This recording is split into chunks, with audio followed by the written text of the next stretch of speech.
My name is Bruce Ashcroft. It's my very great pleasure tonight to be able to talk to aviation and flying cadets who went through the program from the 1930s through the 1960s. It's October 16th, 1997. We're celebrating the Air Force's 50th anniversary here at Kelly Air Force Base. We've got a wonderful turnout in this first ever reunion of its kind of aviation cadets from all the classes, from all over the United States and from around the world. Tonight we'll be seeing interviews with many different people, and the format will change from time to time. I'll be doing some interviews.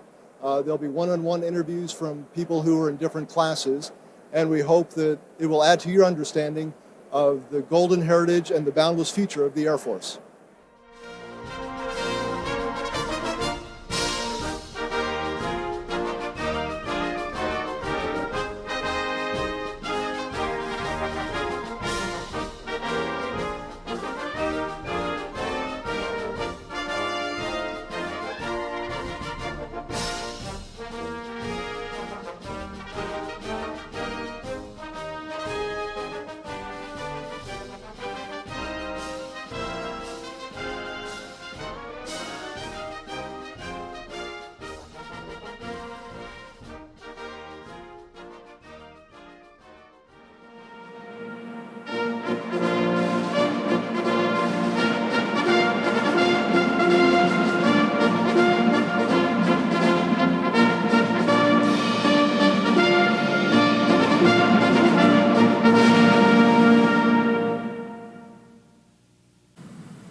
Imagine with me, if you will, that we are on the deck of that British ship where Francis Scott Key and his companions are being held virtual prisoners. They have watched all night the bombardment from both sides. And now, as Francis Scott Key looks toward Fort McHenry, as the morning begins to break, he hopes against hope that the flag that he had seen the night before is still there.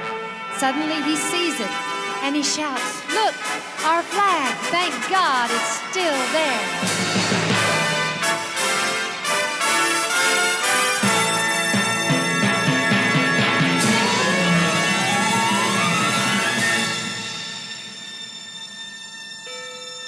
Oh, say can you see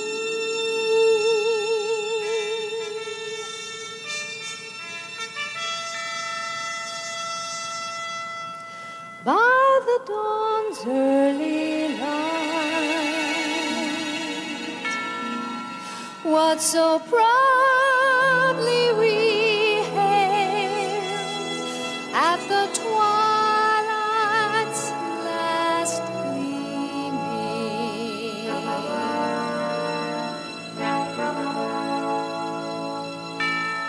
whose broad stripes and bright stars through the perilous fight o'er the ramparts we watched were so gallantly streaming,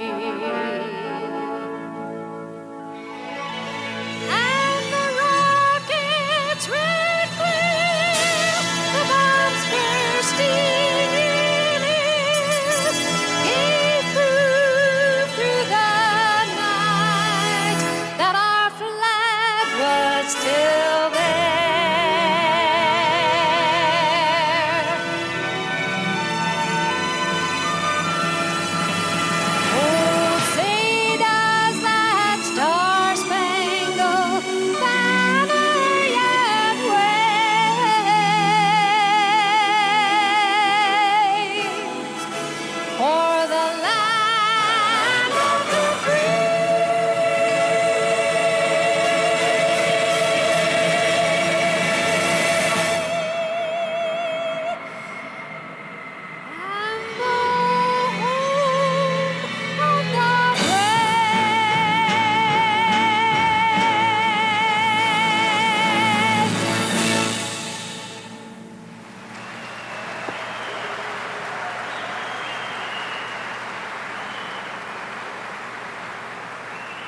Welcome to the first in history All Aviation Cadet Reunion.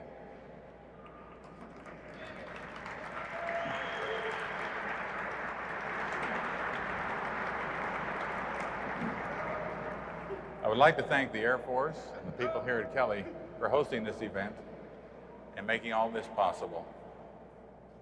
I'm proud to see you all. General Newton has just come in. You've met him. With my cup? Yes, ma'am. And boy, did I just do a good one. I forgot General. Barnage, I'm sorry. I'm thinking Bainbridge. That's where I went to pilot training. But we want to thank them especially for being our distinguished visitors here tonight. And General Newton will be speaking to us later. We'll have Reverend Leroy McMath come up now and give the invocation, and then we will dine in that order. Thank you.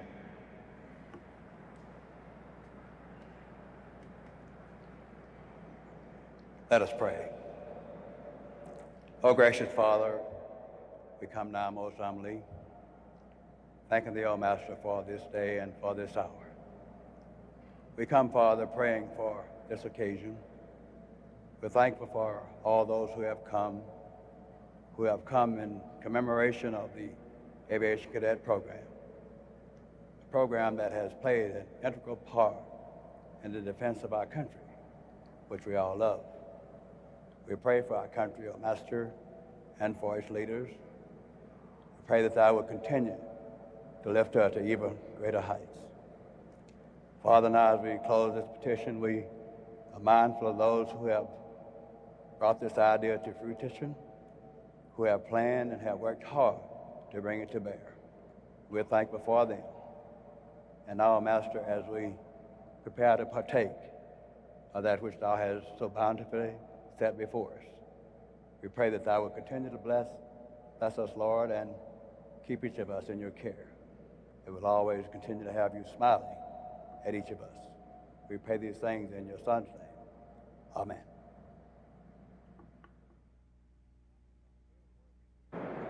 Yeah, the comments on the food were between wonderful and excellent. So, Bill, you guys did a great job over there.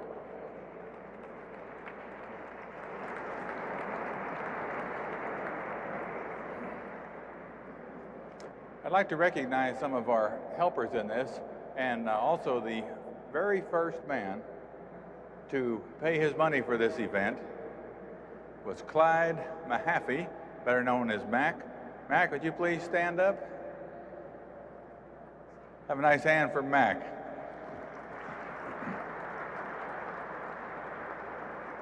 He's also been a tremendous amount of help here in the past 2 days.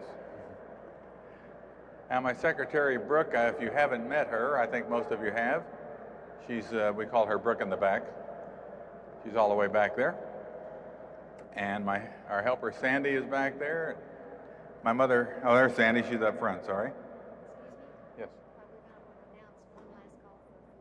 Okay. And if there's anyone that's still hungry, I've just been informed to go over and get it before it's gone. And my mother, Betty, is here. She's ducking down through the front there. And I think all of you know my wife, Beth, by now. She's the one that sang, so you all met her.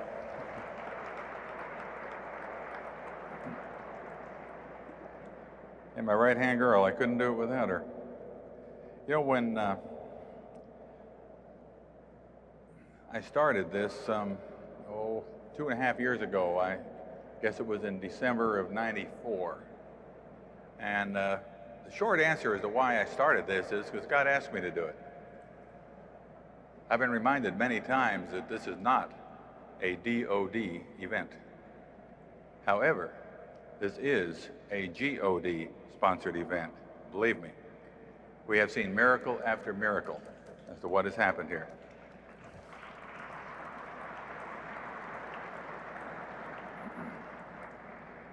There's been times, in fact, as late as last week when my wife and I were ready to go home.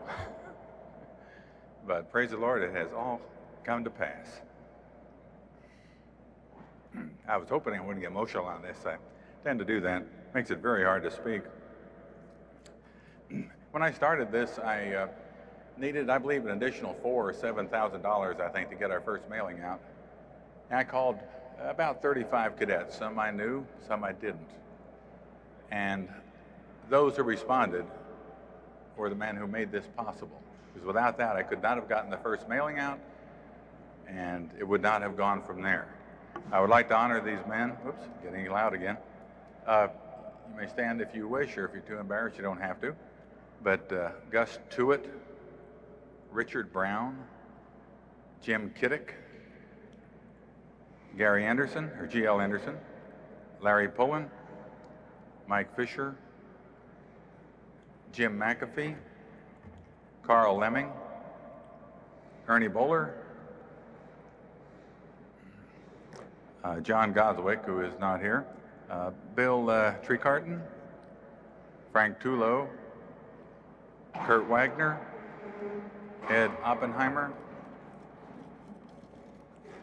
Bruce Knox, Bob Von Cannon, Marvin Schlepp, Chris Paterakis, Carl Payne, and Pete Hegseth. Let's have a hand for these boys. They made it possible.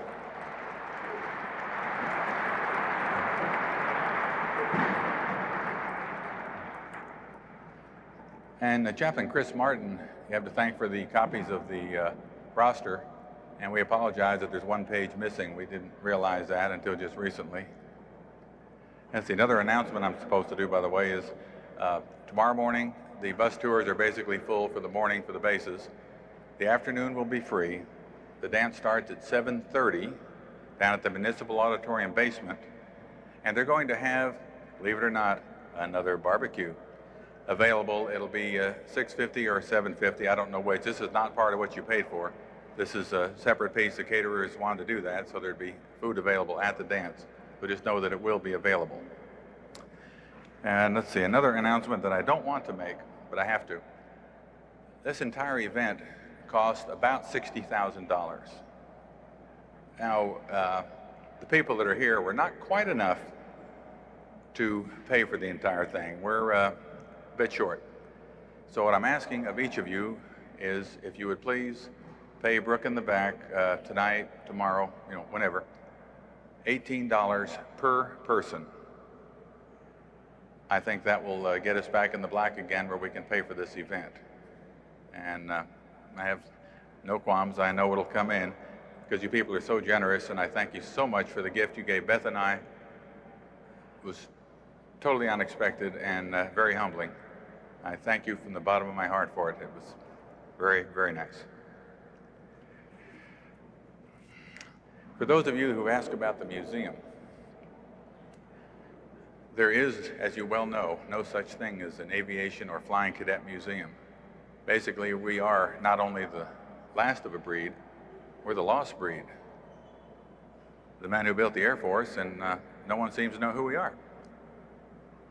That's why it's so vitally important that each of you, when you go home, tell two friends who'll tell two friends, contact business people you might know, anyone who can help us to raise the money we need for this museum. Right now we have approximately $17,000. That's not enough to do an awful lot with. The state of Arkansas will give us very fine tax benefits and a lot of other things when we get $1 million plus. They want the business, they want it in Eureka, and they will help us to make it happen. But we're the ones. Out of the 31,000 we have on our list, there's about 1,000 here. Now that's 30,000 that aren't here, that I know would like to be when they find out what all this is about. But that's why we did this all aviation cadet, all flying cadet, bombardiers, navigators, observers, and pilots. We all need to band together, because together there's nothing we cannot accomplish. Individually, in individual class units, we're too small. We have no real power. But together, we can build whatever we wish. This needs to go worldwide. We have cadets in all of the free countries. They need to know about this, and we need to all pull together and make this happen, because it is what we need to leave those behind us. And my brief vision for the museum is to have a place set in the 50s, Lackland, where the tourist people will come up in a blue bus with Air Force on it, and when they get off, they'll be greeted by cadets, and they will treat them as we were treated. I've tried this on some speaking engagements, and it works very well. And have classrooms set up like they were in World War I, II, and the end of the program, and cadets dressed in the appropriate costume, actors actually, to take these people around and tour all these things, march them around in a gaggle, treat them to a square meal, and in general, show them somewhat what it was like when we were there. Some simulators, links, and the Hall of Fame, where I hope young people can come in and see what we have accomplished, and realizing that most of us were not any more than high school graduates, but we wanted to fly more than we wanted to eat. And by seeing this, I hope they will be inspired to emulate what we have done and do something positive with their lives. That's my basic idea for the museum, and I'm glad for any other comments on it. And my reason for Eureka Springs, if you're wondering why, is we're 50 miles southwest of Branson, Missouri. It's where we live. If I have to ramrod it, I'm not traveling far. And we have a tourist trade that comes in there, several million people a year. And it's right in the middle of the country. We build it, they will come. That I will guarantee you. And those of you who did not get your cards for the Postmaster General, please do get them. I mean, husbands, wives, everyone. Send them in, because pressure on the post office is how we're going to get our muchly deserved commemorative stamp. And I know he's going to get real tired of hearing it from us, but keep on him. I've been on him for 2 years, so keep the pressure up. Write the same kind of note to your congressman, your senator. Just keep the pressure up. We will accomplish this also. And let me see now. We have 2 young men here. Cecil Darnell from the class of 31 at Randolph, and Ed Tyndall from his underclass. He still remembers Cecil. I guess he must have been really mean. I wonder if those 2 men had come forward. You just don't have to come up here, but just come right down there in the front, please. We'd like to give you something as our oldest men.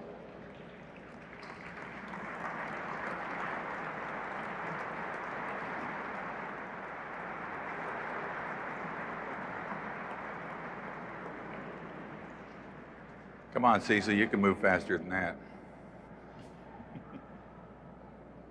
No, that'd be too hard to bring him up here. Yeah. Hey, right there, Cecil, right in the front will do. We're proud to present you each with your own cadet shirt, the last of a breed shirt.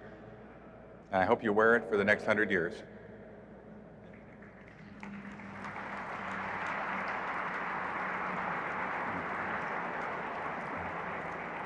And if the size isn't right, we'll exchange it. Just let us know. Okay, now let's see. 2 other things, and then we have another presentation to do. We are videotaping this tonight. Unfortunately, we're not videotaping General Newton's speech, nor the band, but we have interviews with many of our people that were done over here by the F-15. These will be available at $19.95 each. $5, 5 cent shipping, $25 total. And there's a sign-up sheet at the back that Brooke in the back will handle. And any audio tapes of a song that you've yet to hear, they will also be available from Brooke in the back. It's a new song, which you will hear shortly, written just for some people I know.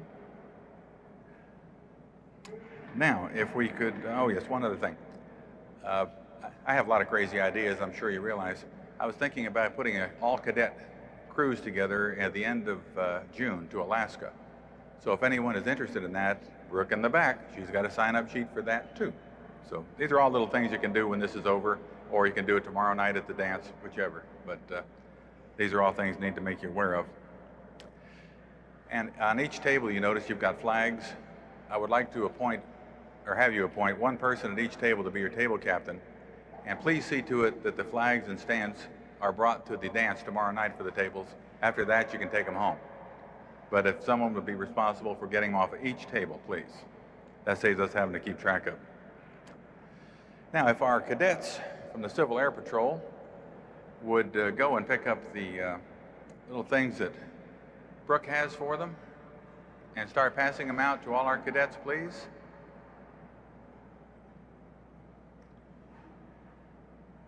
What you'll find in there, many of you ask about the lapel pin that I'm wearing. Well, you too will soon have a lapel pin that says the last of a breed, Aviation Cadet, and I hope you'll wear it with pride as I do. Let's see, I can't tell with these lights in my eyes if they're moving back there. Oh, yes, here they come. Yeah, just fan out and spread them out to all the boys, if you would, please. Oh, I know there's one thing that I was going to read, and I forgot this. To you wives, by the way, who have not read the book, The Last of a Breed, in the preface, I'm going to read this to you and see if there's anyone that you know. In fact, I think I'm going to let Beth read this to you. Oh, that's your glasses? All right, I'll read it. Someone once said, psychiatric evaluations have found the majority of fighter pilots to be perfectionists, driven to succeed and determined to control their world. Most are firstborn children with an unusually close father-son relationship. They are confident, showed a great desire for challenge and success, were not introspective, and tended toward interpersonal and emotional distance. Most studies have found pilots to be mentally healthy, with little neurosis or pathology. Other traits of a fighter pilot: dominance, rationality, responsibility, and aggressiveness, as well as flamboyance and a tendency to seek thrills. They are also very sociable, but also highly self-sufficient. They have tattooed on their foreheads in invisible ink, "I am in control." After all, when you live a life at the edge, you appreciate it all the more. The fighter pilot's ability to focus on solving emergencies depends on a technique known as compartmentalization anyway, putting in a box, okay. Putting different parts of life in separate boxes. Once inside his plane, the pilot sheds the ordinary concerns of the outside world. Flying is too dangerous to allow pilots time to think of wives and children. 9 out of 10 separations or divorces are initiated by wives. Are pilots childlike with a zest for life that children have? Hey, Dad, are you ever afraid when you fly? Hell yeah, that's what makes me such a great pilot. I don't know if there's anyone that you wives would happen to know like that. I think you're probably sitting with them. Would you like to say something? All right.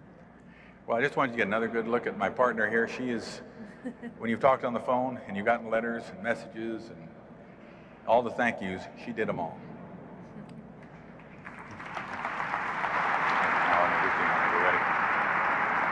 We're going to do a picture right here.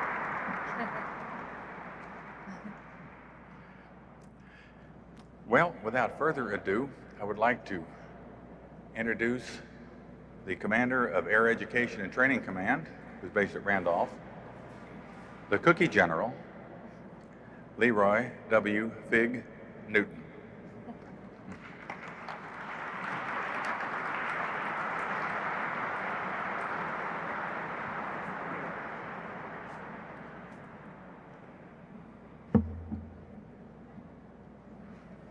Well, thank you very much, and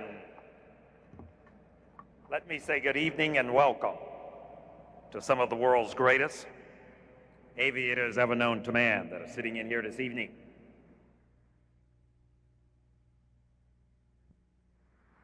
Thank you, General Newton. We greatly appreciate that. We truly do. Now there's something new on the horizon here. Would you like me to get you some volunteers, dear? Okay, Dave Ferguson, would you come front and center, please? We're going to treat you to a brand new song that was written just for the Flying Aviation Cadets by Beth. She's going to perform this. Let's see, we need some more volunteers. Dave Ferguson, Leroy, come on up here, would you please? How about somebody from the 55 class? Let's have a nice bombardier or navigator. How about a navigator from 55 somewhere in there? Come on up here. And do we have any observers out here or actual bombardiers? If we have one, come on up front. We need a total of 4 guys. Come on, guys, don't be bashful. Let's go, it won't hurt, honest. That's it, come on. Let's see, we got 1, 2, 3, need one more. Oh, come on, one of you guys over there. Get up, get over here, come on. Where's the other one? Oh, Fergie. Never mind taking a picture, get up here. We got something for you to do. Give that to somebody else, come on. Boy, you guys volunteer like you're in the Army. There we go, here comes our other one. All right, Beth, we're going to turn it over to you. Okay. Come on, fellas. Uh-oh. I think this is pretty small. How about this hat? Okay. Come on, it's not going to hurt. Not going to even ask you to sing. Okay, great. Now you fellas come right across. Hey. Wonderful. Fellas, come right back. Yeah, everybody put your hats on. Okay. Now, we just have hats that represent different eras, but we are representing the pilot, the navigator, the bombardier, and the observer. So all I need you fellas to do is just something very simple. You don't have to sing, but as I speak the word, I'll say pilot, then we'll start with you, you'll be the pilot. I want you to stand for, one step forward and give a snappy salute. And then when I say navigator, you step forward and give a snappy salute, and so on down the line. Okay, got it? Okay, we're gonna find out who you fellas are real quick, and where you're from and what class. Leroy McBath, Greenville Air Force Base, 54M. Dave Ferguson from Class 61E, Advanced Air Force Base, Oklahoma. Fred Kepke from Class 5501C at Ellington Air Force Base. Okay, you speak right at that podium. Archangel 39C.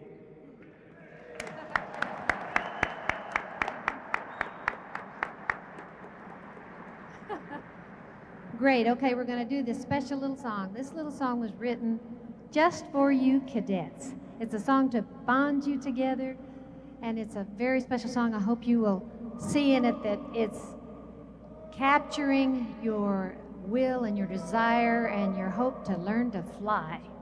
Roll 'em.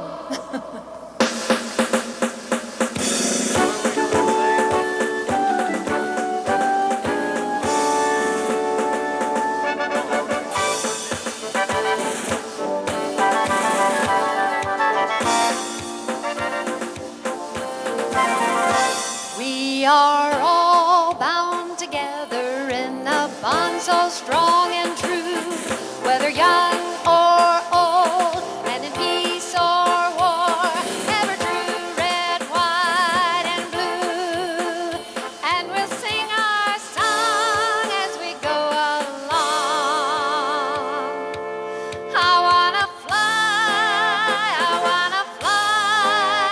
soaring high up in the sky. I wanna fly, up in the air, away up there. Nothing else to me compares. I wanna fly. Off we go.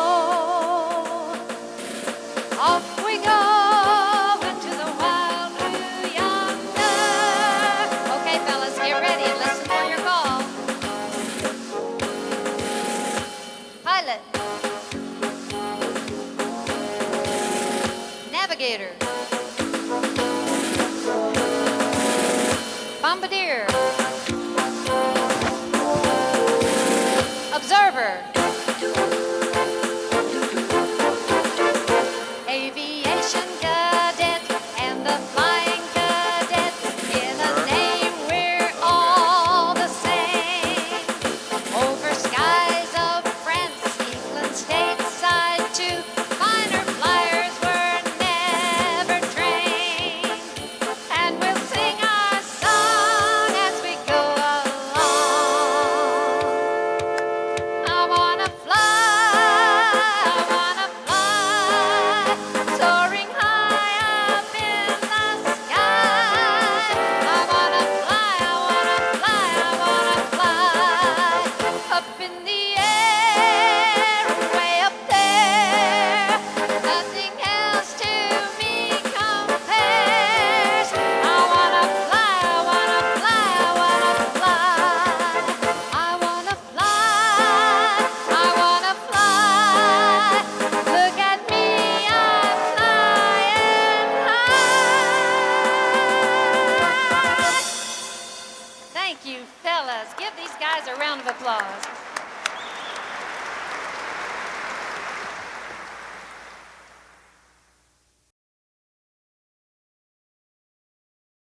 Otto, this is certainly unique for you and I to be here together after the number of years in which you were my first flight commander, giving me my 40-hour check, which was familiarly known as the washing machine ride. And we know that you slipped, you let one get by, and 31,000 hours later, I'm here to thank you, Otto, for your oversight in letting me slip through the class. Okay, Al. To start off with how I got to be your flight commander. On November 1st, 1941, I raised my hand and became a member of the Army Air Corps, Class 42E. I got to Sykes in Missouri right from civilian life, and I think 42E was the last class not to go through pre-flight. Well, 42D hazed me a little exuberantly, and I ended up in the hospital. That's why I graduated 42F. And I finally found myself flying B-17s and ordered over to 8th Air Force to fly combat out of England, the 305th Heavy Bomb Group.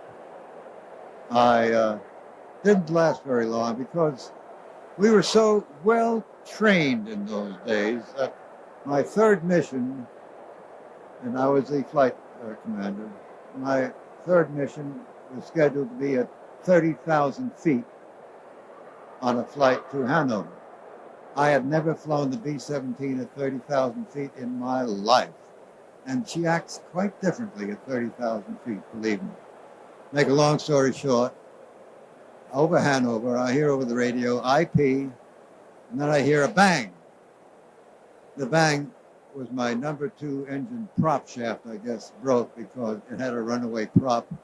I could not feather. Naturally, the formation left me. I was all by myself. I tried to get the formation, couldn't do it. Ended up, number 3 engine was hit by flak. I had to feather that. So I had 1 and 4 and a runaway prop on number 2. Finally got to in the meantime, the Luftwaffe was using me as a training target because they were coming back from the formation that they had tried to shoot down, and they were trying to shoot me down too. So I got all sorts of planes, but the ME-110 was the one that stuck with me. At first, 3 of them flew echelon by me, then they'd make a 180 and come at me. And all I could do was dump stick. I was going 105 miles an hour in that wonderful B-17 then. Came to the shoreline and decided I'd better zoom down to sea level because when my number 3 engine was hit, the oil spilled over my ball turret and he was blind and he could not shoot anything. The ME-110s still got after me and I ended up having to ditch. Fortunately, I was picked up, unfortunately, by the Germans. An interesting thing, we ended up on Borkum Island, which was a Luftwaffe base, and an ME-109 fighter pilot thought he shot down a B-17 and wanted to know if I was the 17 he shot down. And I assured him I wasn't after a while, but this is July 43, pretty early, really, in our air war. And this young man, a good-looking young man, looked at me. Here I am a POW now, and he said, "I'd like to change places with you. You are going to live through this. I am not." July 43, he said that to me. So that really amazed me that he realized that early that the jig was up. We had not started a real air combat against them then. Then I ended up in prison camp. Not very nice, but the Germans were reasonable. They benign neglect for us, you might say. We were in a prison camp, Stalag Luft 3, from which the famous Great Escape was from, which, by the way, was very, very 90% authentic or 95% authentic in the movie. And then the Russians came. We were Hitler didn't want us to get in the hands of the nasty Russians, and we were put on the road in January in a blizzard, and finally got on a train and ended up in the Munich area. And that was pretty miserable because every POW in Germany eventually ended up in the Munich area. Rations were practically nil. Everything was bad. We were going downhill, real hurried rate. Then April 29th, a gentleman named General Patton and his boys liberated us. And that was a great day, which I'll always remember. I still go to POW reunions from Stalag Luft 3, and it's always tried to be held around the last part of April to commemorate our liberation. And that's my story. Otto, I'd just like to add, as a class member of 51 George, how many people have contacted you and thanked you for saving their flying careers by recognizing the disparities between students and instructors and adjusting accordingly. From a member of 51 George, Otto, thanks for being with us.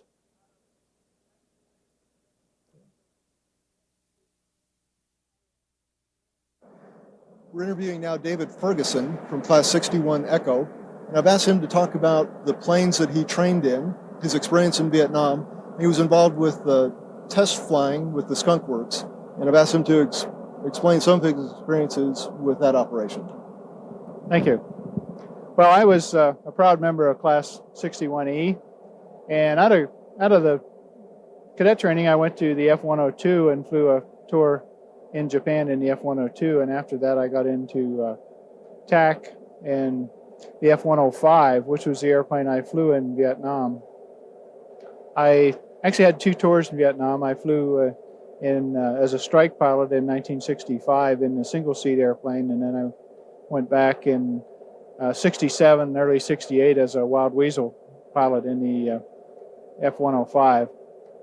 After that, I had actually, along the line, I'd managed to get my bachelor's degree going to night school and bootstrap.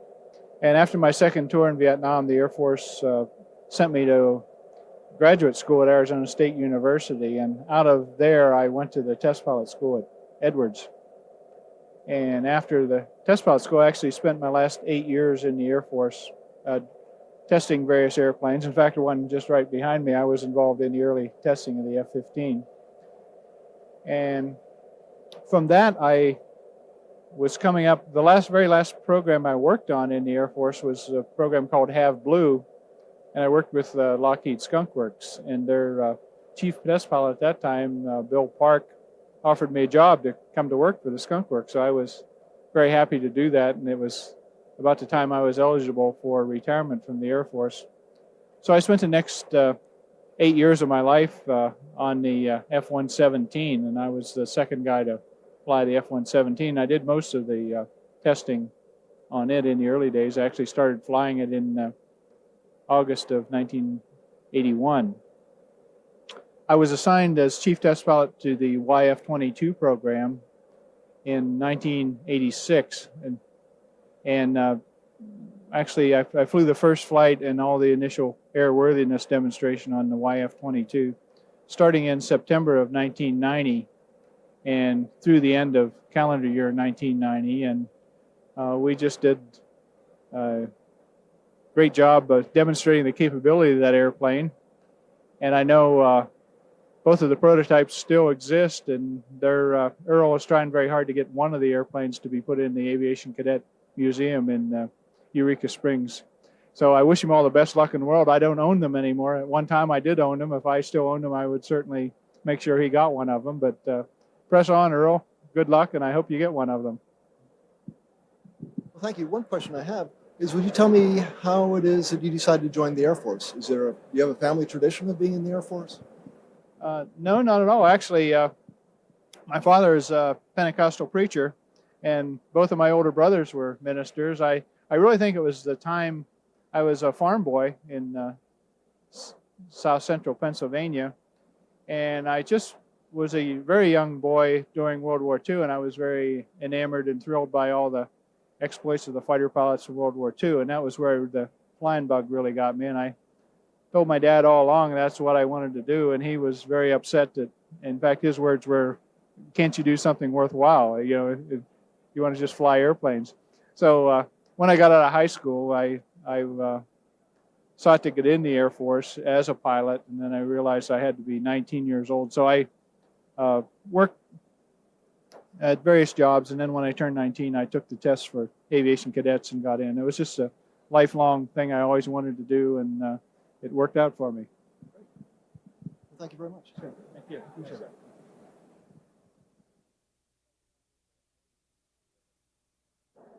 Well, hello again. This is Dave Ferguson, and I'm very honored to be here with Mr. Cecil Darnell. And he's a very distinguished aviation cadet, and I wanted to just talk to him a few minutes about his background in aviation. And first question I wanted to ask you is the one they asked me is, why did you really get into flying? What really turned you on to flying? Were you an old farm boy like me that just loved it, or just let me hand you the mic and you put it in your words? Well, I have an older brother that was 5.5 years older that was an auto mechanic, and he was interested in aviation, so he was sort of our role model. And he went through the flying school and graduated out of Kelly in February 28. And then I followed along, and today is the anniversary, really, of my entry into Randolph 66 years ago. Well, that's one thing. Just the anniversary. This is the anniversary of actually 38 years that I entered into Aviation Cadets at Lackland in October 16th of 59. I arrived here to the great state of Texas. What airplanes did you fly in pilot training? In pilot training in the A stage, I flew PT-3s, which was a biplane with about 225 horsepower. And on B stage, I flew the BT-2. And I think there was a PT-11, which was sort of a Stearman airplane. Mm-hmm. And then when I came to Kelly, I flew the Curtiss Hawk P-1 Curtiss Hawk, and also the Boeing P-12. Mm-hmm. And once you got your wings and graduated, when commissioned all that, what did you fly in the Air Force after that? Okay, of course it was the Air Corps at that moment. Yeah, the Army Air Corps. Right. I was stationed at Barksdale for the first year, and at the end of that time, they ran out of money and sent me home, which was Little Rock. We were home 2 weeks, and they sent us back to Barksdale. And in the second year, I flew mostly P-12s and P-26s. I flew the Army Air Mail and a Thomas Morris Scout. Yeah. Well, tell us a little about the Scout. I'm sure it's a great airplane. Oh, it sure was. I think it had 225. The original Scout, I believe, had a rotary engine. However, this was a fixed engine, and it had about 225 horsepower. And my route was between Kansas City and Dallas. And I flew first to Cassidy, which was a little airport, which is just an emergency field, 45 miles north of Wichita. I have no earthly idea why we went that route, but anyway, we flew then to Wichita, 45 miles away. Then we flew to Blackwell, Ponca City, Oklahoma City, Ardmore, Fort Worth, and Dallas. Now, my flight started at midnight, and if I were lucky, I'd get in Dallas about 9 o'clock in the morning. 450 miles. It took me 9 hours. Well, that was great. I remember as a boy, I used to go out and watch the mail plane pick up the mail, and he would just drop a wire and a hook, and they'd set the mail bags up there between two sticks, and I never saw him miss. All the times I watched him, he would come by and snag that thing. And that's the way railroad trains do. They snag it off a post going 60 miles an hour, and it's really remarkable. I've seen them do that. My father was a railroad man, and I guess we just followed in his footsteps, and my brother was my role model. 2 years ago, we had a group photo. There are 9 Darnells that have been captains on an airline. And several of us have retired, but I still have about 4 or 5 active Darnells that are airline pilots. That's great. Tell us a little bit about your airline career then after you left the military. what all you did with the and who you worked for, and what type of airplanes you flew, and what all you did with the airlines. Okay, the first airplane I think remembered the flying was a DC-2, then a DC-3, a DC-4, DC-6, DC-7, the L-188, which was a Lockheed, and then the 707. I was on the 707 the last 11 years of my life on the airline. Which airline did you work? We were with Braniff. Braniff. I retired in 35, and I believe they had their demise in about 81 or 82. Yeah, and yeah, I think we just all kind of stand in awe of the accomplishments you guys did. You know, the guys kind of just plowed the way for us guys that came on later. I know we were kind of spoiled with the equipment we had, and I really admire particularly the airmail pilots, how the tough odds you went out in all kinds of weather and very little nav equipment, and flew at night with very little instrumentation, and I can't imagine that. I guess I was spoiled. I always had a fairly modern cockpit with attitude instruments and a lot of various things, and I know you just kind of had needleball and airspeed, and you had to really have your wits about you all the time. Well, during that period in 1935, then of course I finished the military active duty. That funds run out, so I got a job on the airline. I was in the airline for 7 years before I was called back as a reserve officer. I was called back as a first lieutenant, and due to the flight time that I had, which was 6,500 hours, they promoted me from first lieutenant to major. And I was fortunate enough to go to Colorado Springs and take over a group, a 6-photo group, and Colonel Hutchinson, Dave Hutchinson, was the commanding officer, and he went overseas, and I followed him over shortly thereafter, and he was the wing commander, and I was the commander of the 6-photo group in New Guinea. New Guinea. Yes, sir, and I flew 43 missions, and I don't know whether it's appropriate to say the medals or not without seeming like I'm bragging. But, please tell us about it. Well, I have the Air Medal due to 43 missions. I think it took 38 over there to get an Air Medal. And I have the Distinguished Flying Cross, the Silver Star, and the Purple Heart. And that's about it. Yeah. Then I came back and retired in 1971. So I've got about nearly 40 years of flying experience. Yeah, that's great. I flew in Vietnam, and one medal I really fought hard not to get was the Purple Heart, and I'm proud to say I didn't get it. And I'm in great admiration of those of you that did. I'm proud of, but I did get the Purple Heart. Yeah. And I think the one medal we all really wanted to get was the longevity ribbon. yes, sir. I'll agree. But then I came back after that. I was a deputy commander at Will Rogers Field for about a year.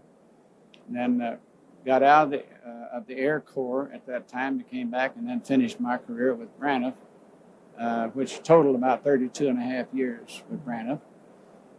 And I've got just a little over 32,000 hours in the air.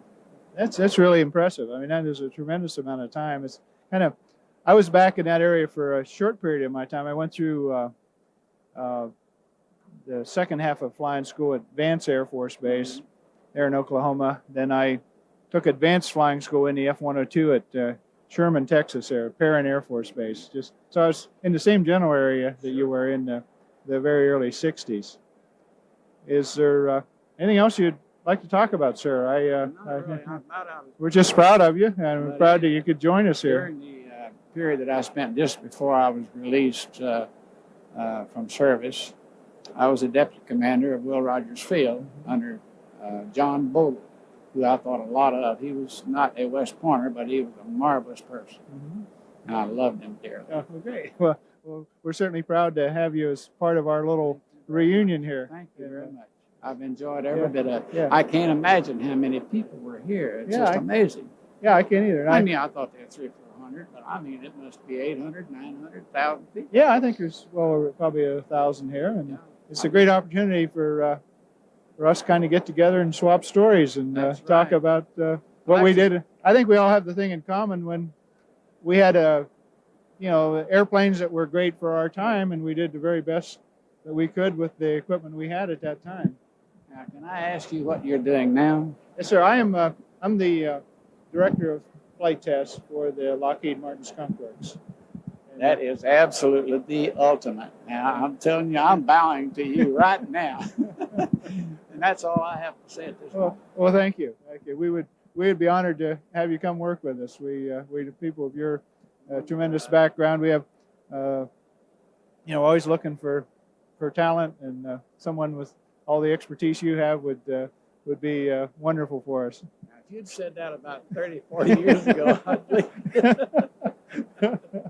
Well, I'm honored to meet you. Yeah, yes, sir. Now we're going to be talking to Mr. Darnell and Mr. Tyndall. It turns out that Mr. Darnell was an upperclassman in the first class that went through Randolph Air Force Base, and Mr. Tyndall was the underclassman to Mr. Darnell. And I think maybe we'll let the underclassman get the first word in for a change. Thank you very much. I can remember Cecil being in my upper class, and yes, sir, no excuse, sir, and so forth. That was part of the rigmarole at that time, of course. And Mr. Darnell, do you think that you gave the underclassmen an unduly difficult time, or was it just all appropriate?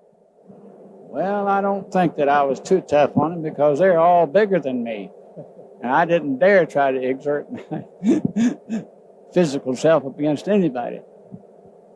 I appreciate that. And Mr. Tyndall said that you were in Company B, and he was in Company A. We didn't have any real contact because we were sort of across the parade ground from each other, probably, 150 feet? 200 Probably, feet? yeah. Yeah, a couple hundred feet. Okay, and people come we're in Building 905, which was a cadet administration building. And at that time, was there bowling alleys and hand courts, I believe? I don't remember any bowling alleys. Yes, there were bowling alleys. I did not participate in bowling at that time, however. Yeah. The one thing that I remember about the first 4 months is that the roads were not finished. They were nothing but gravel and mud. And when it was raining, we had to march for every meal, breakfast, lunch, and supper, over to the non-commissioned officers, which was over on the far side of on the east or west side of the field. And it was a pretty good hike. And we made that first 4 months that way. By the time I got there, they had the dining room finished. We had to go about 100 yards for chow. And did both of you tell me about walking the ramp? Did you all have that experience? Oh, everybody had to walk the ramp so much, and if you stepped out of line, you got more walking on the ramp. I had to do a lap or two around. I think it was about a 2-hour tour around the parade ground that was inside the barracks, or it was out in the yard. And if I remember right, it was probably for laughing in ranks. That was my biggest trouble. Some upperclassmen would get on me real good, and all I could do was laugh. I knew that it couldn't physically hurt me, and some of them were quite funny. Now, in 1931 and 32, when you all joined the Army Air Corps, it was still a very new experience. So could you tell me why you decided to join the Air Corps? Yes, I had a friend. We were both in college, Northwest Missouri State Teacher College it was then. Both in college. He was a junior, I was a junior. He was a sophomore. And I knew he left town. I hadn't heard the circumstances. Anyway, got to be a senior, and here, Greason was his name. He came back from active duty with silver wings on his chest and gold bars on his shoulder, and he started telling me about it. It was the greatest thing that ever happened, and he made a sale right there. So as soon as I got out of college, I started working toward it. Mr. Darnell, how did you get in? Okay, I had an older brother, 5.5 years older, that went to Brooks Field and then graduated from Kelly Field in 27 and 28. And he was kind of a role model for the other 3 of us who were brothers. And there's 3 of us that went through and graduated from Kelly. He being the older, then the other 2 of us were graduated from Randolph and Kelly. We have a family picture of 9 of us in uniform that was taken 2 years ago, and all of us were captains on the airline. Not at that time because some of us had retired. But we have an accumulation of 225,000 hours between the people that were in that picture. There's 9 of us. A lot of hours. Now, was your brother at Kelly and Brooks when they were shooting the movie I Wanted Wings? Or it was the movie Wings is when they were shot there? I don't know. But he was at Brooks and the Kelly. That had been finished before we got there, or I got there. Now, one of the big events, I guess, was going to downtown for the tea dances. Were the tea dances, had they been instituted by the time you went through training?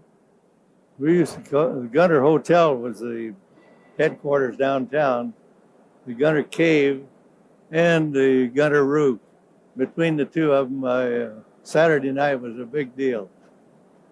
And did you take the train from the base to downtown? We'd usually get a ride. I don't remember anything about a train ride. Usually hop a ride with somebody. That's about the way we got around. We'd make an all of $75 a month. And so what about by the time that you got into training, the field had pretty much been completed at Randolph Field? Yes, there were no trees. I have pictures of Randolph with no trees, and if you can imagine what that would look like. I have a vertical picture of the center in the Taj Mahal. We're going to be talking now with Dick Merkel from Class 55D at Webb. He's a Vietnam-era pilot who came in after the service, and I've asked him to talk a little bit about Webb Air Force Base. It's been closed now for a number of years, and just a little bit about his experiences. Okay, well, Webb Air Force Base was the first Air Force base I was ever on after Lackland. It was way out in the middle of West Texas, which was nowhere to me. I was a city boy from Iowa, little city. When I got in cadets, I hadn't flown anything. I had my first flight in North Carolina in a PA-18. We finished up there, and the next thing we were assigned to was Webb for jets. And I was thrilled because that's what I wanted to do. The Korean War was just finishing up, and I had graduated from college, and so I was hoping to get into the war. I wanted to fly F-86s because that was the thing we always saw in the news.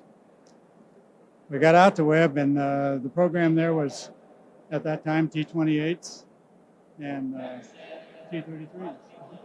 And so we started out in the T-28, having flown the T-6 in primary, which was where I really learned to fly. I mean, that was great. The T-28 was a Cadillac, nice big cockpit, fun to fly, easy to fly. And we did our training mostly at Midland, which was northwest of Webb. The runways were good. The flying course in West Texas is beautiful every day. And so we flew our T-28s there, and after about 30 hours, lo and behold, of course, the Air Force T-28 was not that great an airplane because of the engine. The propellers started coming off. And after about 2 or 3 guys dead sticked them into West Texas, they said, well, I think it was a Friday, and we were supposed to start instrument training on Monday. They said, okay, guys, you finished the T-28 phase, and we weren't even half through. There are no more T-28s to fly. You start jets on Monday. So we kind of looked at each other and said, this is what we came for. We really want to do it. And we did. We started jets on Monday. And gosh, that was really wonderful because the T-28 was easy to fly and everything, but the T-33 was not that easy to begin with. It got easy, and it was a very nice airplane to fly. And I ended up instructing it a lot in my career, but learning to fly formation, which we had done the T-28, was super. We got into the T-33, did our transition about 10 hours, and then went to flying formation. And so we got extra time in the T-33 to make up for the 28.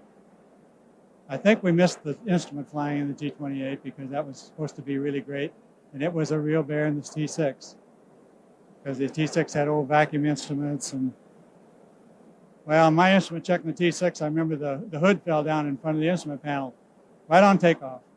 So my check pilot, who was the base commander, said, you having a little trouble back there? And I said, yes, sir. Could you take it for a minute? I get this thing straightened out. And I really didn't know that much about flying, so it didn't scare me. And the other guys, I think, were the same. We did have some guys in our class, National Guard pilots, who were pilots already, and they kind of helped us out a lot. And they had a little bit easier compared to us, but they also gave us the incentive to do really good. So now, Webb as a place to fly was wonderful. Nice long runways. Cadet Club. Girls came out from town, like I suppose they did every place. And being cadets, there wasn't a lot of places to go. Even we'd come from Kinston, which there wasn't a lot of places to go. But San Antonio, we'd had a little bit of taste of maybe a little nightlife at the end of our classes. We got to Kinston, not much, although we did go to the beach a lot. When we got out to Webb, there was nothing. There was a refinery, and there was a few places. We got to town occasionally, and our upper class was easy on us. And I think, it was so tough here at Lackland that everything after that was fairly easy, discipline-wise.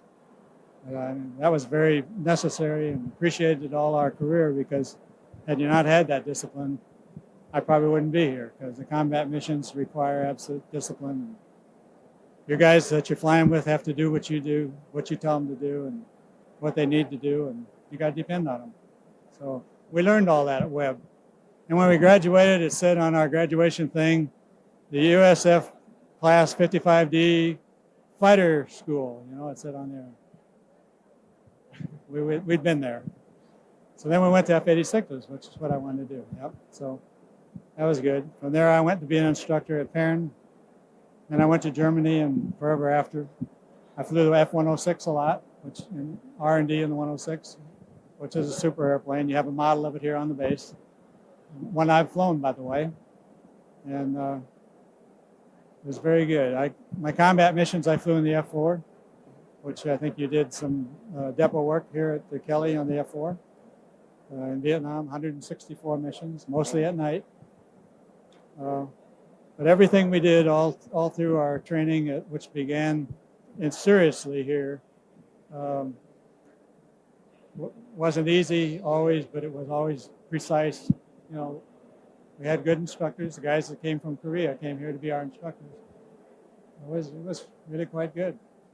And a lot of my classmates aren't here. I wish they were, because it'd really be fun. There are a few here, and I wish they were over here, because I'd give them to tell you some stories on me probably, and I don't want to tell on them because they aren't here.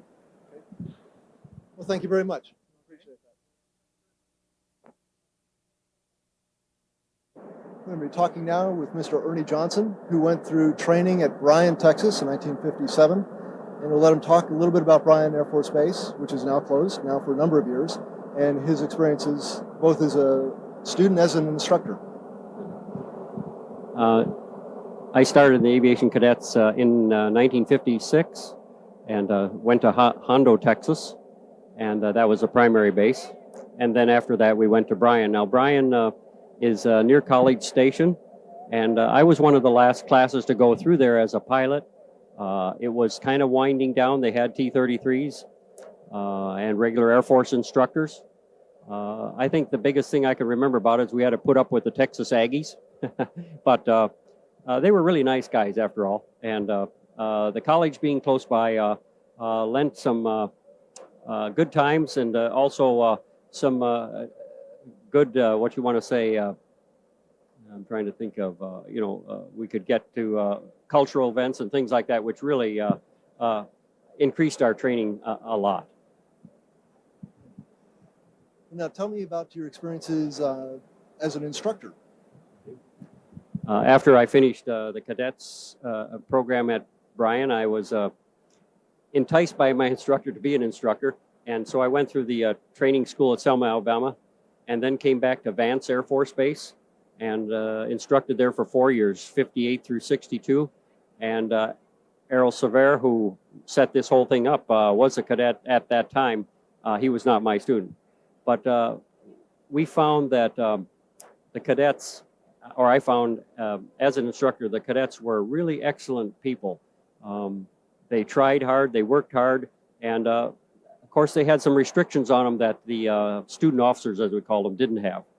But overall, they did overcome a lot of obstacles, and I would say that I wasn't one of the best cadets. I walked a lot of tours, and a lot of guys will remember what that is back in the days when we were cadets. But overall, the cadets worked very, very hard, and the program ended just about the same time I left Vance Air Force Base. Well, that brings up a good point and a good question, I think, to end our series of interviews with. Just tell me about the end of the cadet program and whether was it appropriate to phase it out, do you think, or what were the feelings in the Air Force about phasing that out? Well, from what I can remember, there were more and more guys coming out of college that had ROTC degrees, and it seemed like the Air Force was getting in tune with the Air Force Academy, which started, their first class graduated in '59. So in keeping with that theme, I think they felt that fellows in the aviation cadets, although a lot of them were good pilots and everything like that, they were looking to probably upgrade the education and the officer corps. And in that respect, when I say upgrade, is to have people that had college degrees in finance, engineering, et cetera, et cetera, et cetera. And therefore, the aviation cadets, we only had 2 years of college. And so I think I don't remember any kind of bad feelings in any respect. I think that they just felt, well, this is the end of the road. And after all the years, they felt that it was time to go a different path. Okay. Thank you very much. Very good.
sincerely hope that you have enjoyed this video and that you will continue to support the Aviation Cadet Museum.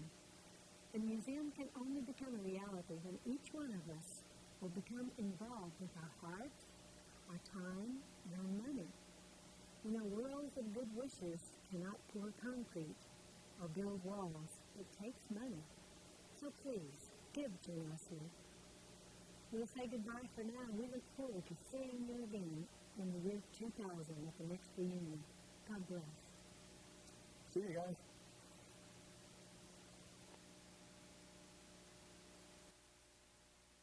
Thank you very much for sharing some of your life with us.